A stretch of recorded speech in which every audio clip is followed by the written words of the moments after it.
Welcome back to All This Math. And Assata's, she thinks everything's funny.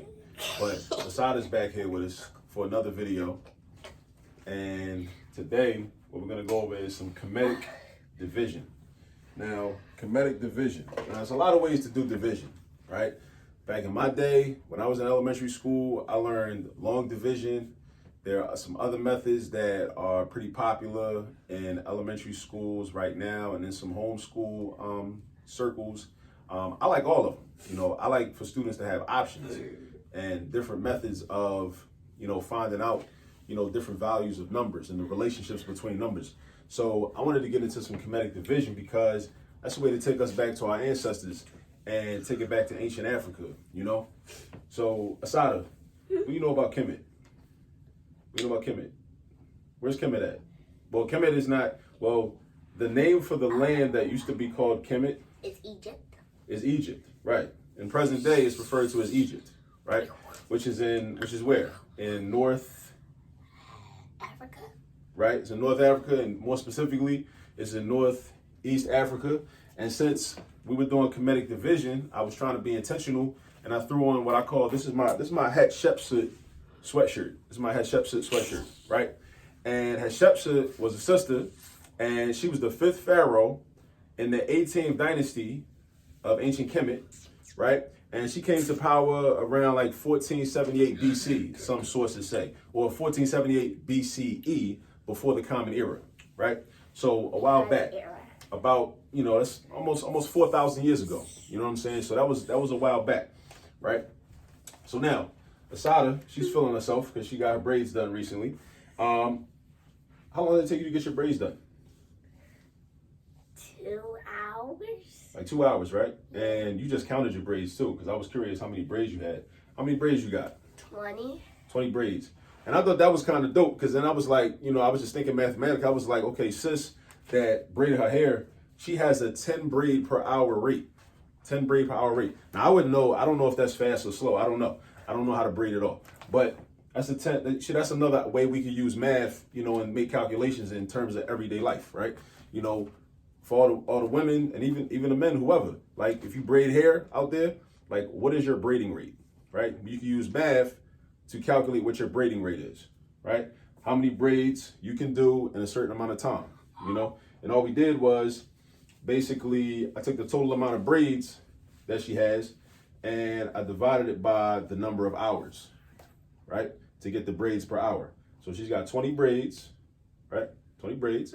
And divided it by 2 hours. 20 divided by 2 is 10. So that's a 10 braid per hour rate. You know what I mean? All right, let's get to this. Now, Assata doesn't know how to do this already. She's coming into this cold. I told her, sis, what are you doing? I told her that I was going to teach her this on the spot.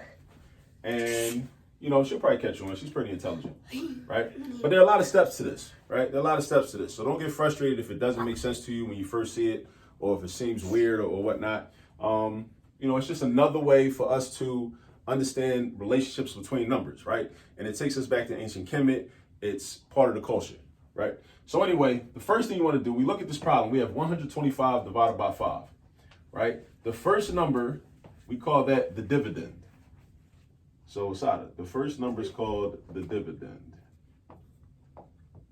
And the second number, we call that you remember what it's called? The middle. Starts with a D. Divided? Divisor. First number is the dividend. Second number is the divisor. The answer is called the quotient. The answer is called the quotient. Now, the way we do Kemetic Division is similar to the way we do Kemetic multiplication. I already have a video up on Kemetic multiplication, but I'm actually going to start doing some more videos on Kemetic multiplication, right? So first we do like a T-chart, like this. You watching this? You paying attention to this? All right. So we got 2 columns. We got 2 columns in our T-chart. The first column, I call that the 1 column because our first number is going to be a 1 in the top of the column, right? The second column, I call that, this is just what I call it to remember what should go where. I call that the divisor column. So I write the word divisor right here, and I suggest you do that too. Right? So now, In the first row, I'm going to put a 1. Now, in the divisor column, I'm going to put the divisor. Right? Now, those are our first numbers. Now, Assata, this is similar to Kemetic multiplication, where all we're doing is doubling numbers. We're just doubling numbers. Doubling meaning you just multiply the numbers by 2. Right? All right. So, what's 1 times 2? 2. Don't embarrass me. Don't embarrass me on YouTube, sis. Don't do that. Don't do that. What's 1 times 2? 2. Okay. 1 times 2 is 2, right? What's 5 times 2? 5 times 2 is 10. All right. 5 times 2 is 10. And then we just keep doubling. Now, how will we know when to stop doubling? Right? You don't know that. I'm going to tell you. I'm going to tell you. The way we know when to stop doubling is when we get to a point in our divisor column, where if we doubled again, we would exceed the dividend. We never want to exceed the dividend. I'm going to say it again. We never want to exceed the dividend in the divisor column. So my dividend is 125, right? Now I'm at 10. So I can keep doubling. What's 2 times 2? 2 times 2 is 4. All right. So I put the 4 right here. What's 10 times 2? 10 times 2 is 20. So I put the 20 right here. What's 4 times 2? 4 times 2, 8. So I put the 8 right here. What's 20 times 2? 20 times. Oh, if it's 4, then that means 40. Exactly. See how she just figured that out? All 20 times 2 is just 2 times 2 with a 0 attached to it. That's all it is. That's all 20 times 2 is. So that's 40. All right. Now, what's 8 times 2? And I'm still going. Why? Because when I double this 40, it's not going to put me past 125. So I stop doubling. Once I get to the point where I would surpass the dividend. I never want to surpass the dividend. Again, I never want to surpass the dividend. So what's 8 times 2? 16. Thank you. Put the 16 right there. And then 40 times 2? 80. So that's 80. Now, if I double again, what's going to happen? You're going to go over the dividend. Yes, because what's 80 times 2? 160.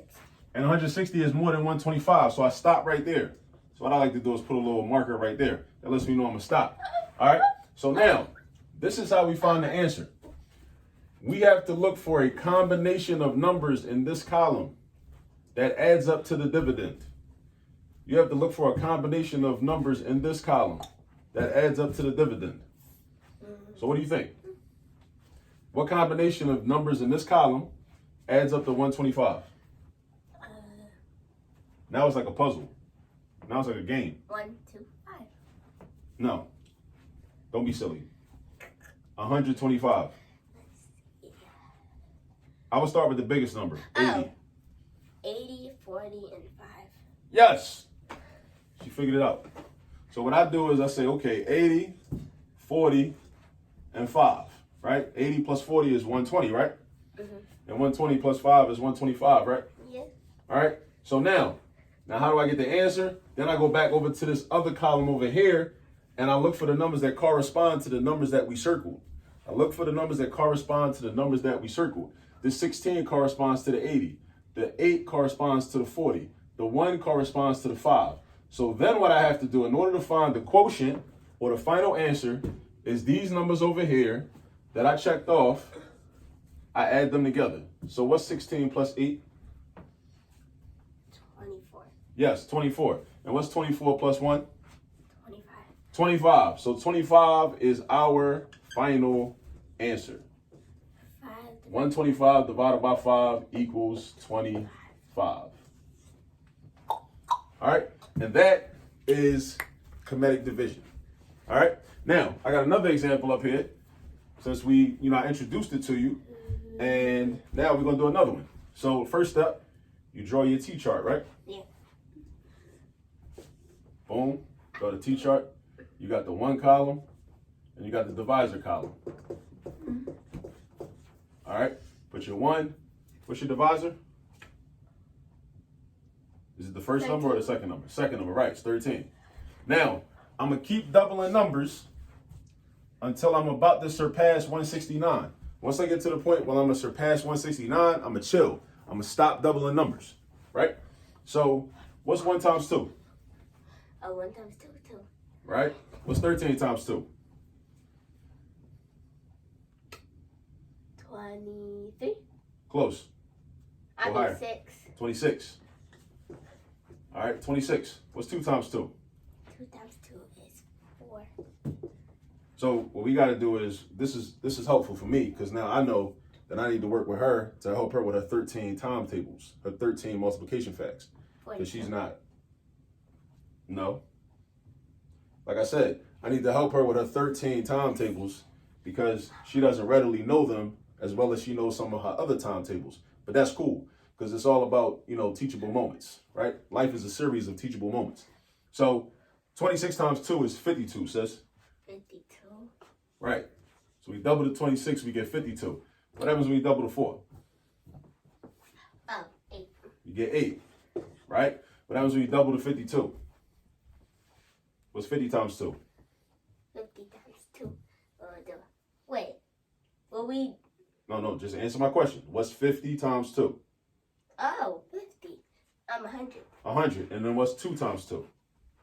4. So what's 100 plus 4? 104. So 52 times 2 is 104. Okay. Now, I'm going to stop right here. Why? Because if I double 104, I'm going to go past 169. And I never want to go past the dividend. Right? So I'm going to chill. I'm going to stop right here. And then I'm going to look for, like we did in this problem, a combination of numbers in this column over here that add up to 169. And as a rule, I usually start with the biggest number, 104. And then, it's like a puzzle. So we got to experiment. What's 104 plus 52? Oh, no. That's 156, right? Yeah. And then if I do 156 plus 26, that's too much. Because that's going to put me all over at 170 something. And I need 169. So what if I just added 13? 150 and 10 is 160. 3 plus 2 is 5. 5 plus 4 is 9. That's 169. So these three numbers add up to 169. All right? Then I go over to the other column and I look for the numbers that correspond to 104, 52, 13. And then I'm going to add up all the numbers that I checked. So I'm not including 2. I'm not going to add 2 because I didn't check 2 off because 26 wasn't part of the process, right? I mean, it was part of the process, but it wasn't one of the numbers that added up to the dividend. So now, Assata, what's 8 plus 4? 12. Right? And what's 12 plus 1? 13. 12 minus 1 is 11. Right? That's 13. So that means that 169 divided by 13 is 13. Boom. So you feel like you learned something new today? Yeah. Feel good about yourself? Mm-hmm. You should. Every day you learn something new is a good day. You should feel good about yourself. You know what I'm saying? All right. So this is Kemetic Division. We're gonna also talk about Kemetic multiplication at some point. I'm gonna introduce some more content on Kemetic multiplication. And why does that make you happy? Because it's funny. Okay. All right. That's cool. All right. Any last words before we sign off? Go get some merch. Go get some merch. The merch is not for sale yet. I'm slacking. The merch needs to be for sale. You're right. But yeah, check Assata out. She got her All This Math. I don't know if you really see it. She got her All This Math hoodie for the streets. Check it out. But as always, I say there's all this math all around you. Peace.